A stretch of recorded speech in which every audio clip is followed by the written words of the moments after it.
In 1856, a 9-year-old enslaved girl by the name of Sara Sutton was buried alive on a plantation in Mississippi. 3 days later, she clawed her way free from her grave. What followed turned Blackwood Plantation into the most dreaded place across the South. A story never spoken aloud, only whispered about. A tale of vengeance and death that no one could explain, and everyone desperately wished to forget. This is that very story. August 1856, Blackwood Plantation, Mississippi. The heat felt like a living presence, pressing down on everything, making it hard to survive, hard to think, hard to breathe. Beneath a sky so blue it hurt to look at, the cotton fields stretched out white and endless. 300 acres of wealth, built on the backs of people who owned nothing, not even themselves. The plantation belonged to Margaret Sutton, a 48-year-old widow who had inherited it after her husband's death in 1852. Tall and thin, Margaret had gray eyes that never seemed to blink and a mouth that rarely smiled.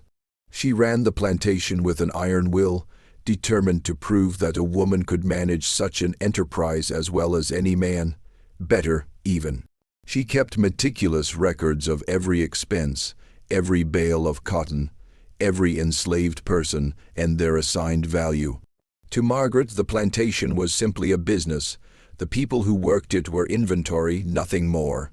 Before we continue with Sara's incredible story, don't forget to comment which city you're listening from and subscribe to the channel. Your support keeps these stories alive. Now let's continue. In 1856, a healthy adult male slave was valued at roughly $1,200. A strong woman might be worth between $800 and $1,000. Children were valued lower, their price rising as they grew and proved they could work. Margaret's ledger listed Sara Sutton at $250, less than a quarter of an adult worker's value. Margaret considered this generous. Most plantation owners valued sickly children at $100 or less. Some would have sold Sara south to the sugar plantations of Louisiana, where life expectancy was measured in years, not decades, where workers died so quickly they had to be constantly replaced. Sara carried Margaret's last name, not through any family relation, but through ownership. She was born on the plantation in 1847, the daughter of a woman named Ruth, who had been valued at $900 in Margaret's husband's ledger. Ruth died, bringing Sara into the world, reducing the plantation's assets by $900 and adding only $250 in return. From a business perspective, Sara's birth represented a net loss of $650. Margaret's husband had noted this in his records with obvious displeasure. From her very first breath, Sara was marked as different. Even as a baby, she was small, weighing barely 5 pounds. She grew slowly and stayed thin no matter how much she ate. Her skin was lighter than most of the other enslaved children, suggesting her father was white, though no one ever spoke about who he might have been. Some whispered it was Margaret's late husband, but those whispers never lasted long. Dangerous questions had a way of getting people sold, or worse. By age 9, Sara stood barely 4 feet tall and weighed perhaps 50 pounds. She looked more like 6 than 9. Her eyes were large and dark, too old for her face, as if she had seen things no child should ever see. She rarely spoke. When she did, her voice was so quiet people had to lean in close to hear. She never played with the other children, never ran or laughed or sang the songs they sang in the quarters at night. She simply worked slowly and carefully and stayed as invisible as possible. Margaret called her the weak one, and noted in her ledger that Sara's value might need to be adjusted downward to $150 if she didn't improve. The overseer, a brutal man named Coleman Briggs, called her deadweight and worse things. Briggs was 35, built like a bull, with hands that had broken bones and a whip he used too often. He earned $60 a month plus room and board, making him one of the highest paid overseers in Yazoo County. He had worked at Blackwood for 6 years, earning his position through cruelty and efficiency. Briggs believed enslaved people were animals that needed to be broken, and he took pride in his ability to break even the strongest spirits. Across 3 counties, he had developed a reputation as an overseer who could make any plantation profitable by squeezing maximum productivity from workers. His methods were brutal but effective, at least in the short term. In his 6 years at Blackwood, cotton production had increased by 40%. That he had also buried 23 workers in that same period, including 7 children, was considered an acceptable cost of doing business. But Sara confused him. You couldn't break someone who never fought back. You couldn't instill fear in someone who already seemed terrified of everything. You couldn't motivate someone who appeared to have given up on life before it had even started. So he simply made her work harder. He pushed her past what her small body could handle, hoping she would either toughen up or die. He didn't care which. In his mind, she was a waste of food and resources, consuming more than she produced, dragging down the plantation's overall efficiency. The other enslaved people at Blackwood watched Sara with a mixture of pity and frustration. An old woman named Esther, who had been at the plantation for 40 years and was now valued at only $150 due to her age and declining strength, tried to look after Sara when she could. Esther had been purchased in 1816 for $600, considered prime breeding stock at age 20. Over 25 years, she had given birth to 11 children. 8 had been sold away, 3 had died in childhood. Through her children, she had earned the plantation thousands of dollars in value. Yet now that she was old and worn out, she was worth barely more than the sickly child she tried to protect. Esther would sneak Sara extra food when possible, though food was carefully rationed and monitored. Workers received approximately 1 peck of cornmeal per week, 3 to 4 pounds of salt pork or bacon, and occasional supplements of molasses or vegetables. This diet, calculated to cost the plantation about 20 cents per person per day, was designed to provide just enough calories to keep workers functional but not comfortable. Esther would give Sara portions of her own rations, help her with harder tasks when no one was watching, and hold her at night when Sara woke up screaming from nightmares she never talked about. Esther said Sara reminded her of a bird with a broken wing, still alive but unable to fly, just waiting for something to end its suffering.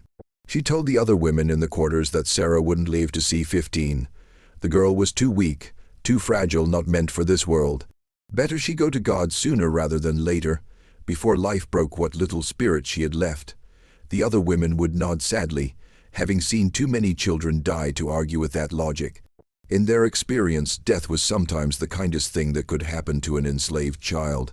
There was a young man named Daniel, maybe 20 years old, valued at $1,200 in Margaret's ledger.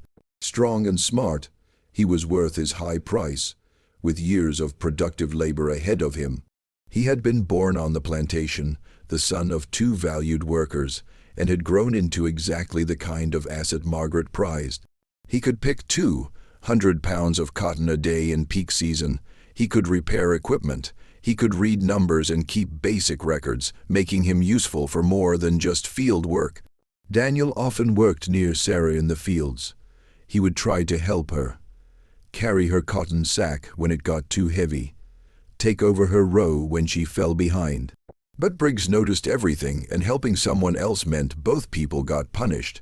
Briggs understood that solidarity among enslaved people was dangerous. Workers who helped each other might start thinking of themselves as a community with shared interests rather than as individual assets. So he made sure to crush any signs of cooperation, keeping everyone isolated and afraid. Still, Daniel tried. He couldn't help himself. Something about Sara's quiet suffering touched something in him, made him angry at the injustice of it all in a way that was dangerous for an enslaved man to feel. His mother had told him to keep his head down, to be grateful he was healthy and strong, and not to waste emotion on things he couldn't change. But watching Sara struggle day after day, watching this child work herself to death for people who saw her as worth less than a decent horse, it made him want to fight back in ways that would get Him killed, the cotton harvest season ran from August through October. This was the busiest and most important time of year for Blackwood Plantation. The entire year's profit depended on getting the cotton picked, processed, and shipped to market. In 1856, cotton sold for approximately 11 cents per pound. A good worker picking 150 pounds per day generated about $16.50 worth of cotton daily. Over a 90-day harvest season, that single worker could produce almost $1,500 in revenue.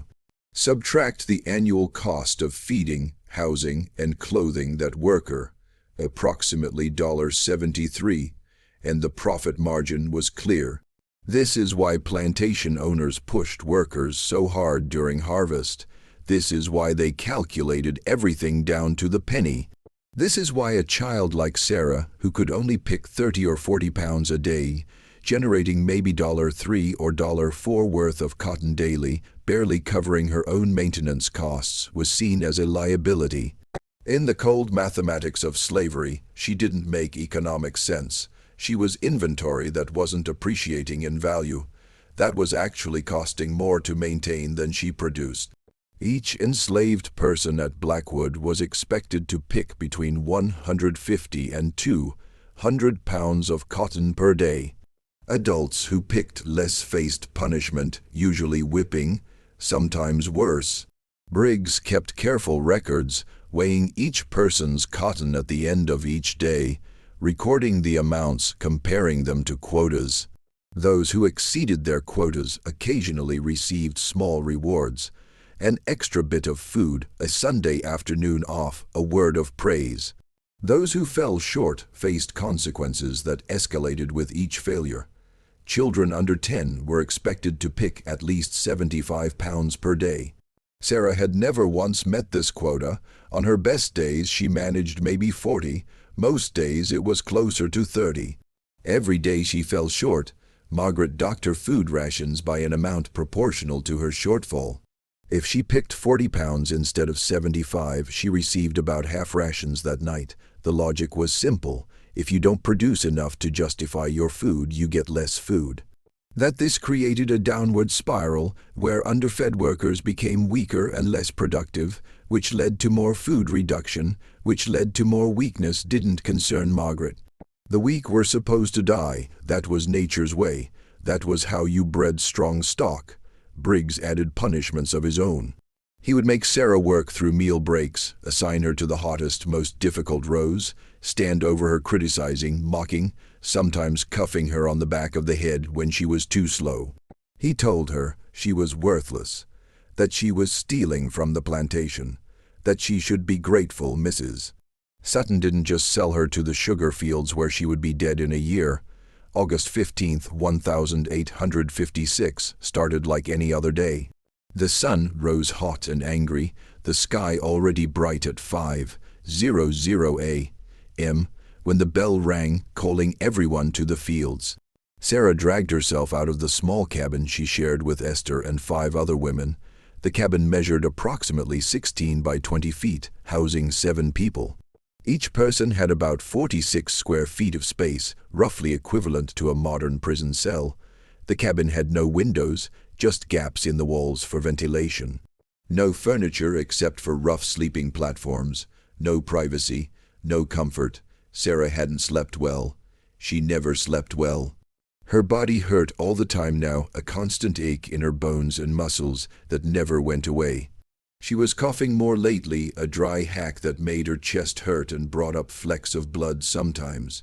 Esther said it was the cotton dust, said lots of children got sick from breathing it in day after day, year after year.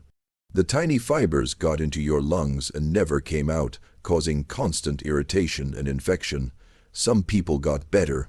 Most didn't. Esther had seen it happen dozens of times over 40 years. A child would start coughing, get weaker, waste away over months or years until they just stopped breathing. One day, Sara stumbled out into the pre-dawn darkness and joined the line of people walking to the fields. Nobody talked much in the morning. Everyone was too tired, too hungry, too focused on getting through another day. They walked in silence, ghosts moving through the gray light, heading toward another day of brutal labor under a brutal sun for the benefit of people who saw them as livestock. By noon, Sara had picked maybe 15 pounds of cotton. Her small fingers cut and bleeding from the sharp cotton balls that tore skin with every handful moved as fast as she could make them move. But she was so slow. Each ball required both hands to open, to extract the cotton without leaving pieces behind, to stuff it into the sack that dragged behind her, growing heavier with each row. Her back screamed with pain from bending over constantly. The sun was merciless, beating down with a heat that made the air shimmer and dance. She had been given 1 cup of water at sunrise, and wouldn't get another until sunset, 12 hours later. This was standard practice during harvest season. Water breaks took time away from picking. Margaret had calculated that allowing water breaks reduced daily productivity by approximately 8%. Therefore, workers got water twice a day, morning and evening, and were expected to manage. That people sometimes collapsed from heat and dehydration was regrettable but acceptable. The cost of lost productivity from water breaks was higher than the occasional cost of a dead worker. Sara's mouth was so dry her tongue stuck to her teeth. She felt dizzy, like the world was tilting, like the ground wasn't quite where it should be. Her vision kept blurring. She had to stop and close her eyes, breathe deep, fight the urge to just lie down in the dirt and not get up. But lying down meant punishment, meant Briggs would come with his whip or his fists, meant less food tonight. So she kept working, kept picking, her small hands moving slower and slower as the heat and exhaustion took their toll. Briggs rode through the fields on his horse around 1:00 p.m., checking on workers, counting filled sacks. He carried a small scale and would randomly weigh sacks to make sure people weren't padding them with dirt or rocks, something desperate workers sometimes tried. He also carried his whip coiled on his saddle and a pistol on his hip. The pistol was loaded. He had used it twice in 6 years, shooting workers who tried to run. Both had died. Both deaths were ruled justified self-defense. A slave trying to escape was legally considered to be stealing themselves, and deadly force to prevent theft was permitted. When Briggs got to Sara's row, he dismounted and grabbed her nearly empty sack. He weighed it in his hand, his face darkening. 15 pounds, in 8 hours you picked 15. His voice carried across the field, loud and angry, meant to be heard by everyone. Other workers stopped to watch, dreading what would come next but unable to look away.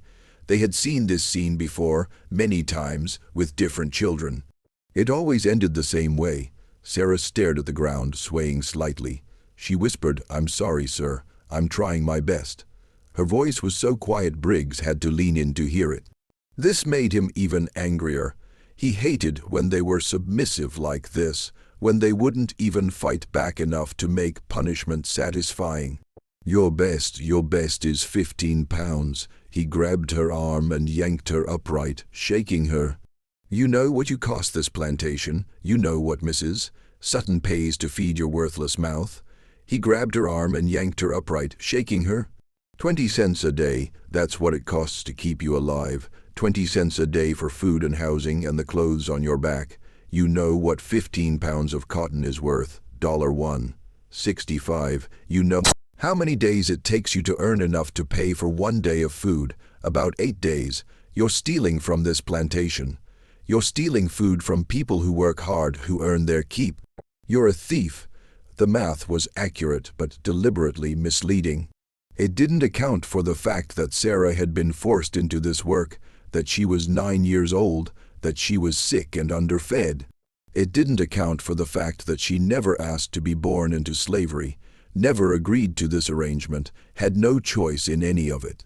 But none of that mattered to Briggs. In his world view, enslaved people existed to produce profit. Those who didn't produce enough had no value and therefore no right to complain about their treatment. Briggs dragged Sara to the center of the field where everyone could see. This was standard practice. Punishment was meant to be public, to serve as a warning to others, to maintain fear and control. He pulled out his whip, a braided leather thing about 5 feet long that could strip skin from flesh with a single strike. Maybe pain will motivate you. Maybe if your back hurts more than your arms, you'll work faster to make it stop. Esther started forward from where she had been working 3 rows over. But Daniel grabbed her arm, held her back. His eyes were full of pain, but he shook his head. Getting involved would just mean 2 people getting whipped instead of 1. Or worse, they had all learned this lesson before. You couldn't save everyone. Sometimes you couldn't save anyone. All you could do was survive and hope tomorrow would be better, though it rarely was. Briggs raised the whip high, his arm pulling back for maximum force. Sara stood very still, not running, not crying, just waiting for the pain she knew was coming. She had been whipped before many times. She knew what it felt like, how the skin would split and burn, how the blood would run down her back, how she would have to sleep on her stomach for days while the wounds tried to heal, often getting infected in the dirty conditions of the cabin. She knew all of this and accepted it because what choice did she have? But before Briggs could bring the whip down, Sara collapsed. She simply fell to the ground like someone cut her strings like a puppet with no one to hold it up. Her eyes rolled back in her head, showing only whites. Her body went completely limp, folding in on itself as she crumpled into the dirt. She didn't catch herself, didn't put her hands out, just fell like a dead thing. Briggs stood there for a moment, whip still raised, confused by this development. He kicked her with his boot, not gently. Get up right now, or I'll make it worse. I'll whip you until you can't walk. But Sara didn't move. Didn't respond at all. Her chest was moving, but barely, shallow breaths that seemed too weak to sustain life. Her skin was pale, almost gray. Her lips were turning blue. Daniel broke free from his row and ran over before anyone could stop him. He knew he would be punished for this, but he didn't care. He knelt beside Sara and put his hand on her chest, feeling for her heartbeat. It was there but wrong. Irregular and weak, like it might stop at any moment. She's not breathing right. Something's really wrong with her. She needs the doctor. She's really sick. Briggs kicked Daniel hard in the ribs, knocking him aside. Get back to work or you'll join her on the ground.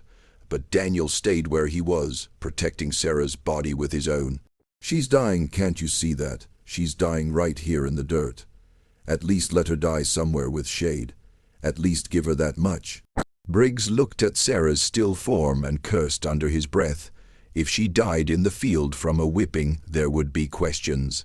Margaret didn't like losing property, even worthless property worth only $250. There would be investigations, reports, maybe problems with the law. If someone made a fuss about it, better to let the doctor deal with it. Let her die somewhere out of sight, somewhere the blame could be deflected.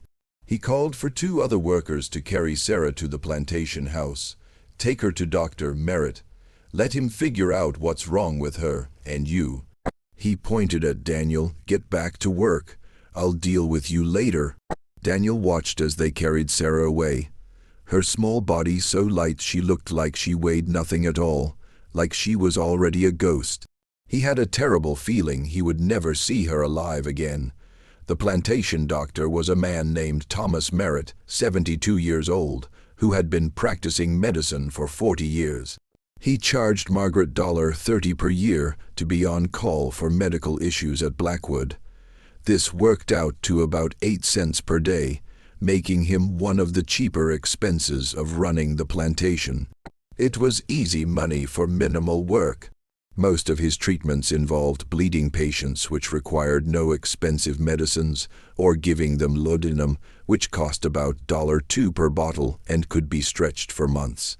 Dr. Merritt wasn't particularly skilled, having received his medical training through a brief apprenticeship 30 years earlier rather than formal schooling.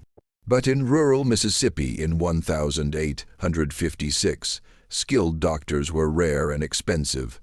Doctors who would treat enslaved people at all were even rarer. Most proper physicians considered it beneath them to treat slaves, seeing it as veterinary work rather than real medicine. So plantation owners made do with men like Merritt, who asked few questions, kept poor records, and didn't care if their patients lived or died. They laid Sara on the floor of the doctor's room in the main house, not on a bed or examination table, just the floor. The bed was for white patients, the floor was sufficient for enslaved people. Dr. Merritt examined her briefly, his movements slow and careless. He checked her pulse by pressing 2 fingers against her wrist. It was there, but weak and irregular, sometimes seeming to stop for several seconds before starting again. He listened to her chest by pressing his ear against her rib cage. He heard fluid in her lungs, a wet rattling sound that indicated pneumonia or something similar. He pulled back her eyelids and saw her eyes had rolled back, showing mostly white with just a sliver of brown visible. He checked her temperature by pressing his hand against her forehead. She was burning with fever, her skin hot and dry.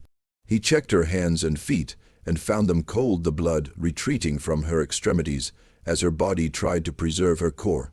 This was a bad sign. It meant her body was shutting down, prioritizing vital organs over everything else, a desperate measure that often preceded death. Margaret stood in the doorway watching, her arms crossed, her face showing irritation rather than concern. This was an inconvenience and interruption to her day. Well, what's wrong with her? Dr. Merritt stood up slowly, his knees creaking with age. She has pneumonia, I believe. Her lungs are full of fluid. Combined with exhaustion, dehydration, malnutrition, and heat exposure, her body is failing. She's in what we call systemic collapse. Multiple organ systems shutting down simultaneously. Margaret's face showed no emotion. She had heard similar diagnoses before. Workers died regularly on plantations. It was a normal part of doing business. Can you fix her? The question was asked the same way she might ask if he could fix a broken tool. Dr. Merritt shrugged, wiping his hands on his pants. I can try, but honestly, Mrs. Sutton, I'm not confident it would be successful. The medicine alone would cost about $5. Quinine for the fever, laudanum for the pain, perhaps some stimulants. Strengthen her heart. The nursing care would take time away from more valuable workers. Someone would have to sit with her, give her water, keep her cool, monitor her condition. That's lost productivity. He paused, doing his own calculations. And even with treatment, I'd say her chances of survival are less than half, probably closer to 1 in 3. She's been weak her whole life. This might just be nature taking its course. Sometimes the weak ones need to die so resources aren't wasted on them. That's just how the world works. Margaret did the math in her head quickly. $5 for medicine.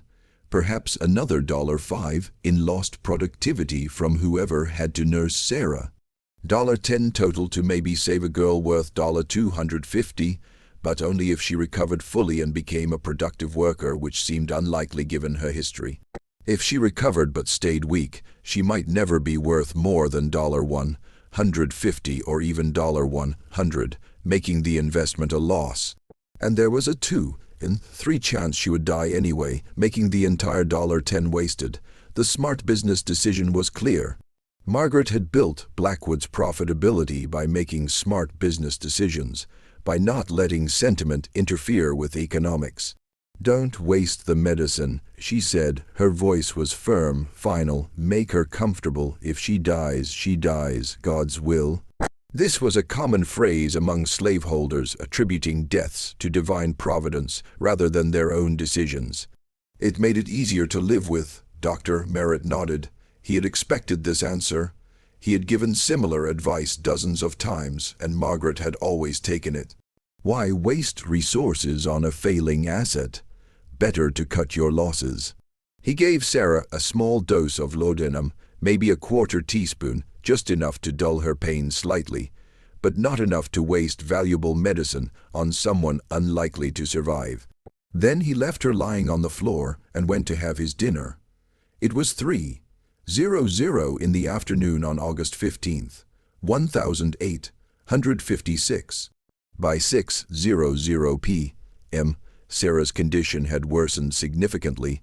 Her fever had spiked higher, her skin now so hot it was almost painful to touch.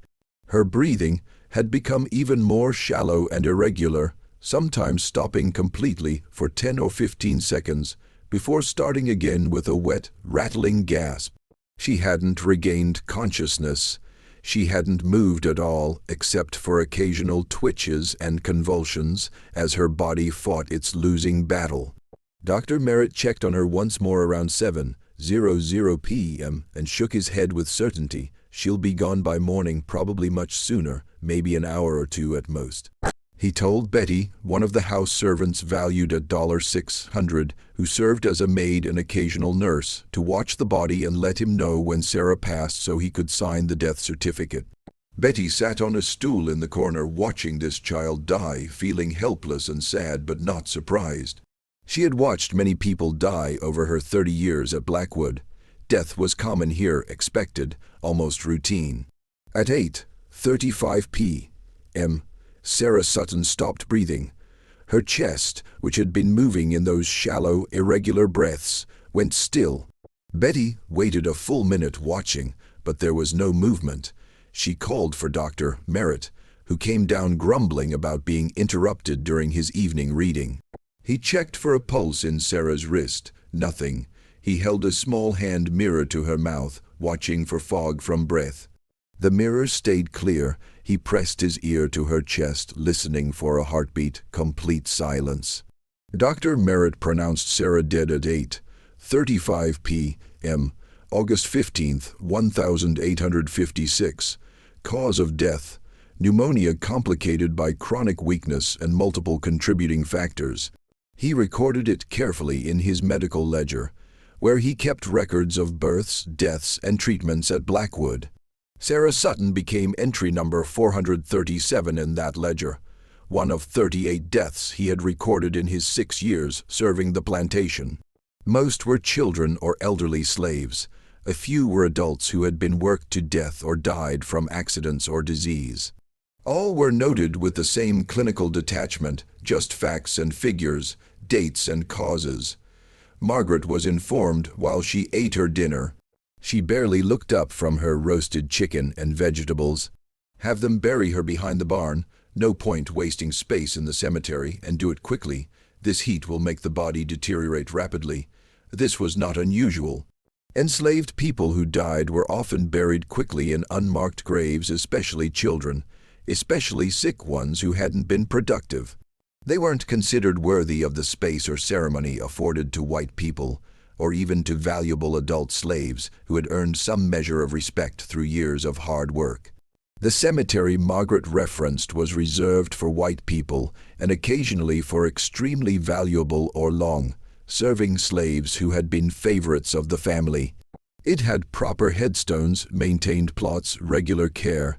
The area behind the barn was different. It was where dead animals were buried, where broken equipment was discarded, where anything considered waste was dumped and forgotten. Burying Sara, there was a final insult, a last statement about her worth. Coleman Briggs was given the task of organizing the burial. He picked 2 workers, James and Moses, gave them shovels, and told them to dig a hole 4 feet deep behind the barn. He didn't provide a coffin.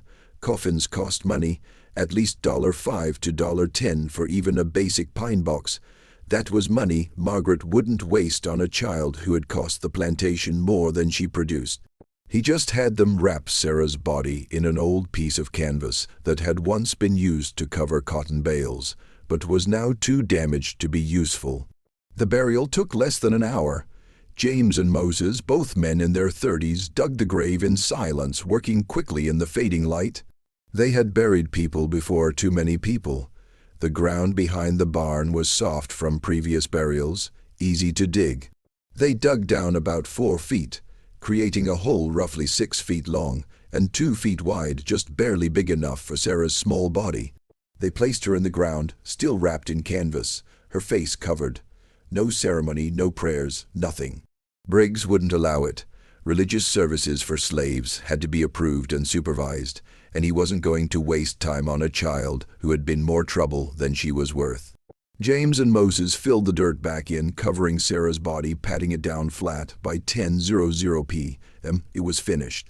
Sara Sutton was in the ground, 4 feet of Mississippi dirt between her and the world, forgotten before the dirt had fully settled. Esther watched from the quarters, tears running down her face. She had wanted to say goodbye, wanted to wash Sara's body properly according to the traditions her own grandmother had taught her, wanted to say a prayer over her grave. But she hadn't been allowed. None of the enslaved people had been allowed to participate in the burial. It was done quickly, efficiently, without sentiment or respect. Just another dead slave, another loss to be noted in the ledger and forgotten. Daniel stood beside Esther, his jaw clenched so tight his teeth hurt. His hands were balled into fists at his sides. "She deserved better," he whispered, his voice rough with emotion he couldn't express more openly. "She deserved so much better than this." Esther nodded, wiping her eyes. "They all deserve better, child. Every single person who dies in this place deserves better. But this is the world we live in. This is what they think we're worth, less than animals, less than dirt." They stood there until full dark, watching the unmarked grave, saying their own quiet prayers, mourning a child they had known for 9 years, who had never been allowed to truly live. Then they went back to their cabin because the work bell would ring again at 5:00 a.m., and they had to be ready. Life at Blackwood Plantation continued. The cotton didn't stop growing because a child died. The work didn't pause for grief. Everything simply moved forward as if Sara had never existed. The next day, August 16th, life returned to normal. People went to the fields. Cotton was picked. Quotas were enforced. Margaret noted Sara's death in her ledger with a simple entry. Sara Sutton, age 9, died August 15th, 1856. Loss of asset value $250. She would claim it as a business loss on her taxes, perhaps reducing her burden by a few dollars. The grave behind the barn was unmarked and already starting to sink slightly as the dirt settled and compressed. August 17th passed the same way. Work, heat, exhaustion, sleep, repeat. Nobody talked about Sara. Talking about the dead was considered bad luck. And besides, what was there to say? Another child had died. It happened all the time. You mourned if you could. You moved on because you had to, and you hoped you wouldn't be next. But on August 18th, 3 days after Sara's burial, something happened that would change everything at Blackwood Plantation. The night of August 18th was hot and still, the air heavy with moisture that promised rain but never delivered. There was no breeze, no relief from the oppressive heat even after the sun went down. Most people at Blackwood were asleep by 9:00 p.m., exhausted from another brutal day of labor. The few who were still awake, sitting outside their cabins, trying to find some cooler air, heard it first. A sound that didn't belong, a scraping sound, like something digging or clawing coming from the direction of the barn. At first they thought it was an animal, maybe a dog or raccoon getting into something. But then the sound got louder, more deliberate, more purposeful. And the dogs, all 6 of them that lived around the plantation, started barking. All of them all at once in a way that made your skin crawl, in a way that spoke of primal fear rather than territorial aggression. This wasn't their normal barking at an intruder or another animal. This was different. This was the sound dogs make when they sense something fundamentally wrong, something that violates the natural order. They barked and howled, backing away from the barn, hackles raised, some of them trembling. One of the dogs urinated in fear, which dogs don't do unless they're absolutely terrified. James, one of the house servants, valued at $700, who often had night duties, grabbed a lantern and went to investigate. He called to the dogs to be quiet, but they wouldn't stop, wouldn't even come near him. They just stood at a distance, continuing their fear, crazed barking, looking towards something behind the barn that James couldn't see yet. He walked slowly around the building, holding the lantern high, his heart beating faster with each step, though he couldn't say why. The air felt wrong somehow, colder than it should be, heavy with something he couldn't name. He saw the grave's first 3 small mounds where people had been buried over the past 2 months. The dirt on 2 of them was undisturbed, settled and smooth, but the third one, the newest one, Sara's grave, was different. The dirt had been disturbed, more than disturbed. There was a hole coming up from below, like something had dug its way out from the inside. And as James got closer, his heart pounding so hard he could hear it in his ears. He saw something that made him drop the lantern, that made him scream louder than he had ever screamed in his life. A small hand, pale in the moonlight, sticking up out of the dirt, fingers moving, grasping, pulling, and beneath the hand, a face covered in dirt, eyes open, mouth gasping for air. Sara Sutton was climbing out of her grave. James's scream cut through the night like a knife, waking half the plantation. People came running from all directions, from the slave quarters and the main house, carrying lanterns and torches, asking what was wrong, what happened, why James was screaming like someone was being murdered. He couldn't answer. He just stood there pointing at the grave with a shaking hand, his mouth moving but no words coming out, his eyes wide with terror and disbelief. Coleman Briggs arrived first from the overseer's house, pulling on his pants, carrying his rifle, ready for trouble. He pushed through the gathering crowd, cursing everyone for the disturbance, demanding to know what fool woke him up in the middle of the night. Then he saw what James was pointing at and stopped dead in his tracks, his rifle lowered slowly. His face went pale in the torchlight. Behind him, more people gathered, enslaved workers and white staff members, all carrying lights, all pushing forward to see what had caused such commotion. The crowd grew to 20, then 30, then 40 people, all standing in a semicircle around the grave site, all staring at something impossible, something that violated every natural law they understood about life and death. Sara Sutton was pulling herself up and out of her grave. Her movements were slow but deliberate, purposeful. Both hands now gripped the edge of the hole, her thin arms straining as she hauled herself upward. Dirt fell off her in clumps, cascading down the burial canvas that still partially wrapped her small body. Her hair was matted with soil, thick and dark and wet, looking in the moonlight. Her dress, the simple slave clothing she had died in, was torn and filthy, stained with 3 days of burial. But her